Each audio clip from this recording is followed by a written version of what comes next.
রক্ষা কবচ পেলেন না অরূপ বিশ্বাস। এইবার মেসিকাণ্ডে প্রাক্তন ক্রীড়ামন্ত্রী কার্যত বিপদে এবং যখন তখন তাকে গ্রেফতার করা হতে পারে। প্রাথমিকভাবে বলে রাখা প্রয়োজন, এক্সটর্শন বা বলা ভালো তোলাবাজি বা এই যে সন্ত্রাস, এই ছড়ানোর অভিযোগ ছিল তার বিরুদ্ধে কিরকমভাবে যখন মেসিকাণ্ড হয়েছিল বা মেসি কলকাতাতে এসেছিল, সেই মেসিকাণ্ডের যে উদ্যোক্তা শতদ্রু দত্তকে কার্যত চাপ দিয়ে তার উপরে একেবারে ভয় সৃষ্টি করে তাকে কিন্তু অ্যাক্রিডিটেশন কার্ড তৈরি করতে বাধ্য করা হয়েছিল বা অ্যাক্রিডিটেশন কার্ড ইস্যু করতে বাধ্য করা হয়েছিল এবং মাঠের টিকিটের 20% তাকে কিন্তু জোর জবরদস্তি তাকে দিয়ে দিতে হয়েছিল। এরকম অভিযোগ করেন একেবারে মেসিকাণ্ডের যে উদ্যোক্তা শতদ্রু দত্ত। এবং শতদ্রু দত্তের এই যে অভিযোগ, সেই অভিযোগের ভিত্তিতে কিন্তু একটা মামলা হয় এবং সেই মামলায় কার্যত তাকে ডেকে পাঠানো হয় এবং তাকে ডেকে পাঠানো হলে তিনি কিন্তু ইতিমধ্যেই তাকে এখন অব্দি গ্রেফতার করা হয়নি ঠিকই, কিন্তু তিনি হাইকোর্টের দ্বারস্থ হচ্ছেন। হাইকোর্টের দ্বারস্থ হয়ে তিনি এই মামলার অব্যাহতি চেয়েছেন এবং তাকে যে একেবারে গ্রেফতার করা হতে পারে স্বরূপ বিশ্বাসের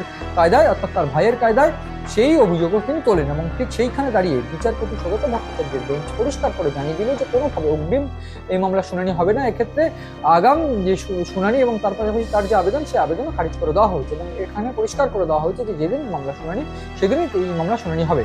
এইবার যেটা বিপদ এসে দাঁড়িয়েছে তার মুখে আমরা দেখেছি যেটা, যে শতদ্রু দত্তের করা অভিযোগে তাকে তলব করা হয়েছিল, তার বিরুদ্ধে তথ্য প্রমাণ জোগাড় করার চেষ্টা করছে পুলিশ এবং তার পাশাপাশি যে অভিযোগ শতদ্রু দত্তের তরফ থেকে করা হয়েছিল, যে এভিডেন্স শতদ্রু দত্তের তরফ থেকে সিজ করা হয়েছিল, সেই এভিডেন্সের মধ্যে বেশ কিছু এভিডেন্স এইরকম রয়েছে যেখানে দাঁড়িয়ে তিনি ফোর্স করছেন, এইরকম একটা অভিযোগ রয়েছে।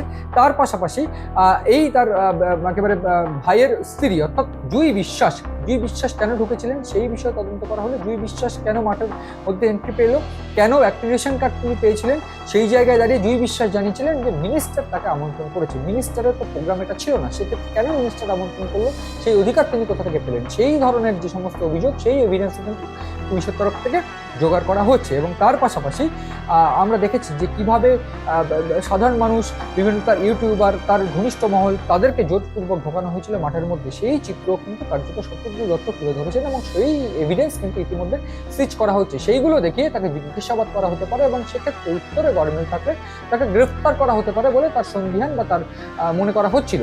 এই জায়গায় দাঁড়িয়ে তিনি হাজিরা এড়িয়েছেন এবং তার পাশাপাশি তিনি কিন্তু হাইকোর্টের দ্বারস্থ হচ্ছেন যে তাকে অগ্রিম জামিন এবং তার পাশাপাশি এই মামলা থেকে অব্যাহতি দেওয়ার জন্য। সেই ক্ষেত্রে হাইকোর্টে কিন্তু তিনি বড় ধাক্কা খেয়েছেন এবং কার্যত প্রাক্তন ক্রীড়ামন্ত্রীর কপালে যে জেল হাজত লেখা রয়েছে সেইটাই কিন্তু এখন অব্দি পরিষ্কার হচ্ছে। তার কারণ হাইকোর্ট কিন্তু তার কোনো মামলা এখন অব্দি সেরকমভাবে শুনতে চাননি এবং হাইকোর্ট পরিষ্কার করে জানিয়ে দেওয়া হয়েছে যেদিন মামলা শুনানির তারিখ রয়েছে সেদিনই এই মামলা শোনা হবে, অগ্রিম এই মামলা শোনা হবে না এবং তার আবেদনও সেই সঙ্গে খারিজ করে দেওয়া হয়েছে। ফলে সেক্ষেত্রে দাঁড়িয়ে একেবারে পুলিশের তরফ থেকে যে অ্যাক্টিভিটি, সেই ক্ষেত্রে পুলিশকে কেন পুলিশ গ্রেফতার করার জন্য সেই প্রশ্ন কার্যত তুলছেন মামলার যিনি মামলা করেছেন বা এই গোটা অনুষ্ঠানে যে আয়োজক শতদ্রু দত্ত। সেক্ষেত্রে শতদ্রু দত্ত বারবার করে বলেছিলেন যে তাকে জেল খাটানো হবে, তার বিরুদ্ধে 100 কোটি টাকার মানহানির মামলা করা হবে। এবং এই গোটা ঘটনায় এই মেসি কাণ্ডে কার্যত যে প্রাক্তন ক্রীড়ামন্ত্রী অস্বস্তি যে বাড়ল এবং রীতিমতো চূড়ান্ত অস্বস্তিতে পড়েছেন তিনি, সেটা কিন্তু কার্যত পরিষ্কার। এবং এই গোটা ঘটনায় এখন দেখার, তার ভাই গ্রেপ্তার হয়েছেন স্বরূপ বিশ্বাস, এবার অরূপ বিশ্বাস যাওয়ার প্রাক্তন ক্রীড়ামন্ত্রী তিনি কারো গ্রেপ্তার হন।